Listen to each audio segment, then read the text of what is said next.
There is one scene out of a recent X-Men comic that I have to spend a couple of moments of time talking about because it was arguably one of the most compelling scenes that I have ever read in a comic. And it is an illustration of just how talented Jonathan Hickman actually is. If you are curious about what I'm talking about, stay tuned for the video. Reggie here, your friendly neighborhood bodybuilder and comic book collector, and I want to welcome you to another one of my videos.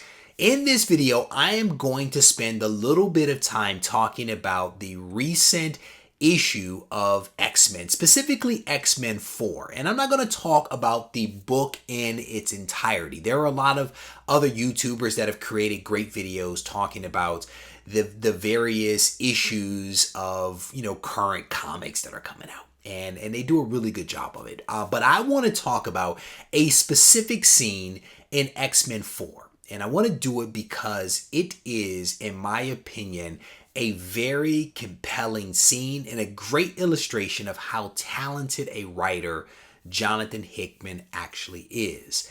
And what I've found with Jonathan Hickman is that he doesn't write these scenes that are big epic battles, right? Where mutants and superpowered beings are using their powers and their talents to do all kinds of fantastic things.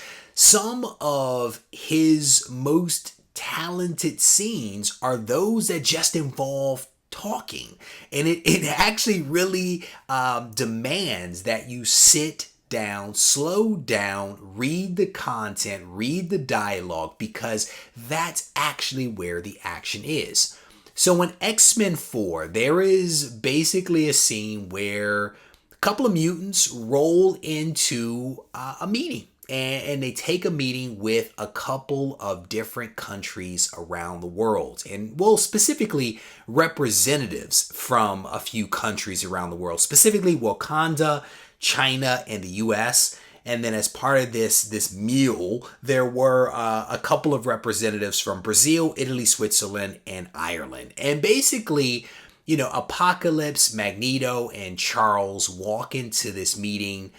Their bodyguards are left outside, but they walk into this meeting and it's basically a big meal. And these representatives from the countries that I just mentioned are basically sitting around the table and like, hey, let's break bread. And Jonathan Hickman actually shows us the actual menu that these guys are having. And it was trippy to see Apocalypse in a suit, and it was an interesting scene to basically see, these super powerful mutants, including Magneto and Charles and Apocalypse, sit down and basically break bread. And they basically went to verbal war with these representatives from these other countries. There's basically this scene where one of the representatives from India is posing a question to basically Magneto. And she's, asking, what the end game is for them. What is the end game for Krakoa? And Magneto's response to her is very, very curt. His response was, we've been super clear about what it is that we want to do with Krakoa. We basically want to establish a homeland for mutants, and we want to have mutant sovereignty, and we want to be recognized as a nation, right? He's like, we are super clear, super transparent about what it is that we are trying to do. And one of the other representatives begins to kind of question him and ask a couple of questions. And Magneto's response is, the name of the game is like adaption. It is time for everyone to adapt to the fact that Krakoa is a world power. Everyone needs to acknowledge that we are present, that we are here, and get on board with it, right? I mean, he is not really mincing any kind of words about what it is that, you know, Krakoa wants and is trying to achieve, and the fact that these other world powers need to recognize that they are not playing around. The Wakandan representative makes some really interesting and enlightening comments, especially if you consider the fact that Wakanda is a country that is to some degree or another separate and apart from the world, has spent a lot of time as an isolated country, but recently has opened itself up. He's like, you know, a nation will act in its own best interest. He's like, you know, this is not new behavior. This is not unexpected. He basically is looking at the folks in the room like, you cannot pretend that we don't all do the same thing. That is, do what is in the best interest of our respective nation states. And so there was this wonderful moment between the Wakandan representative and Magneto, where he's like, whoa, so does that mean that you're interested in doing business with Krakoa? And very quickly, the representative from Wakanda was like, nah, I think we're good. I think we're good with what we have. And again, they have superior technology and all that kind of stuff. But it was an interesting moment where at least the Wakandan representative didn't allow the other representatives to basically gang up on Krakoa and pretend like the mutants were doing something that was completely unheard of. So it was a very fascinating moment, at least, you know, in my estimation of how this dialogue was actually going. You know, as the conversation between these representatives continues, there's a lot of pleasantries, if you will, that are kind of being exchanged. A lot of care, I think, is being taken, at least by some of these representatives, to not offend. And during this whole time, Magneto is basically enjoying this wonderful meal that has been prepared.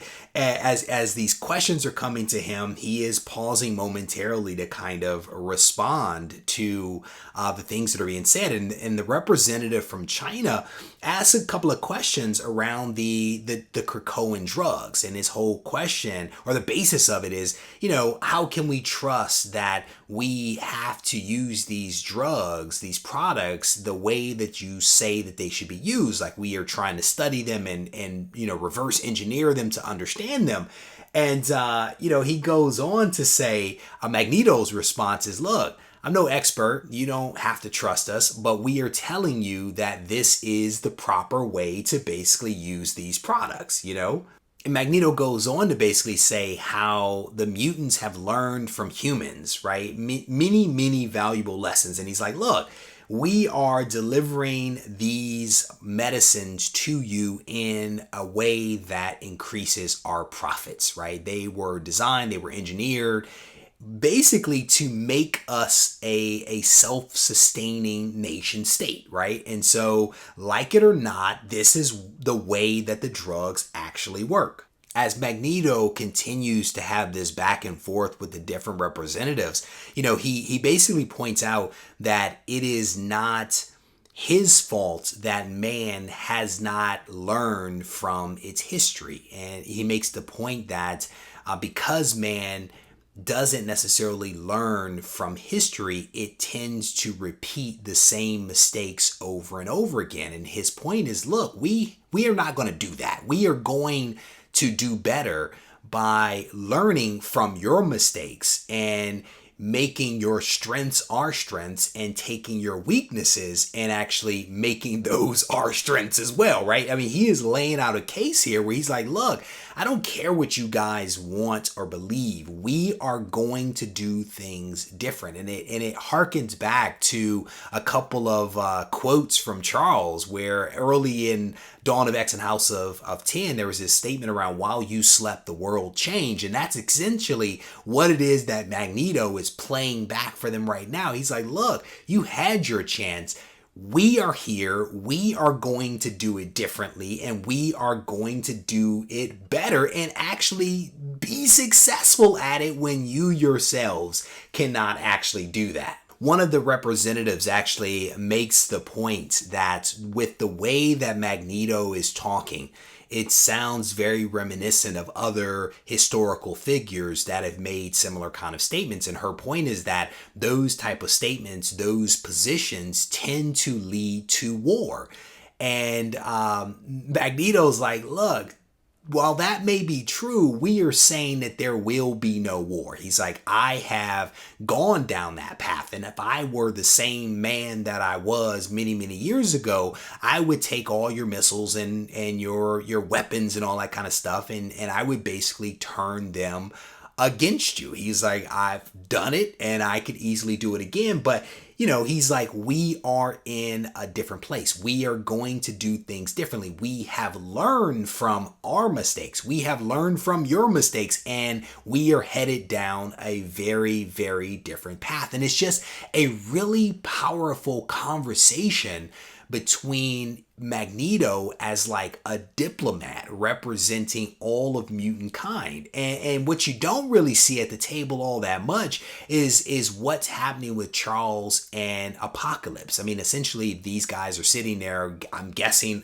consuming what is a delicious meal, while Magneto basically plays diplomat and lays the smack down without missing a beat. He is dressed to the nines in a white suit and a purple shirt, and he is just handling every question, every concern that is being expressed by the representatives that are sitting around the table. He is managing them. So one of the most compelling pages out of this entire scene is basically a page that is nothing more than Magneto and his steak.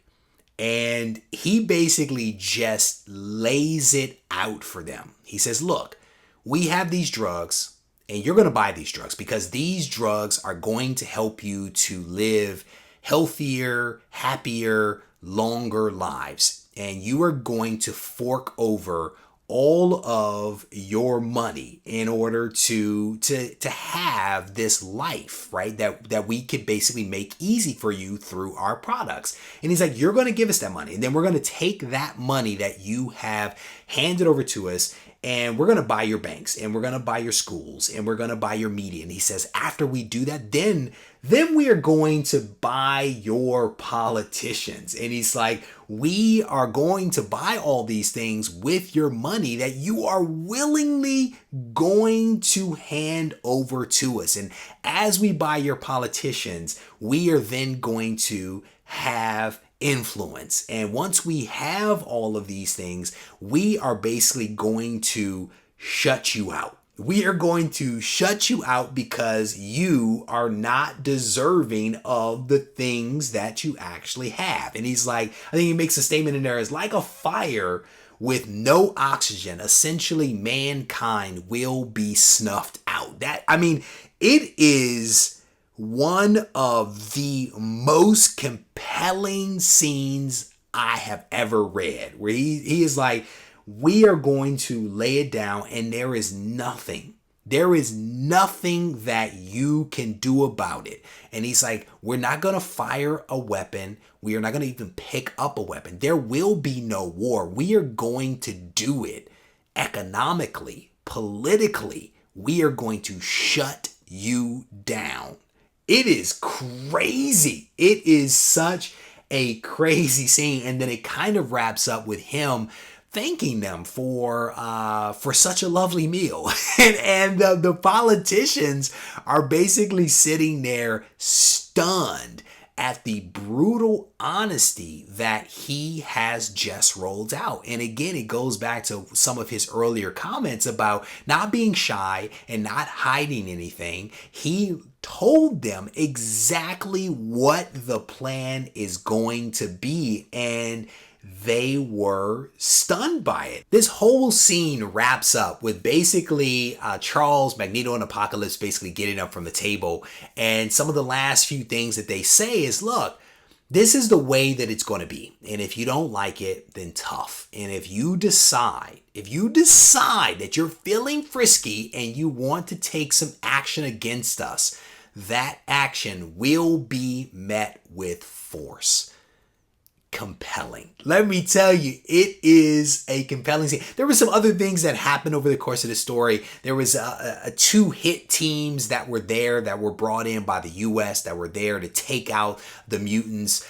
So there was a little bit of action that actually happened, but the real action, the real meat of this book was at that dinner table. And so this is, again, just a really great example of some fantastic writing.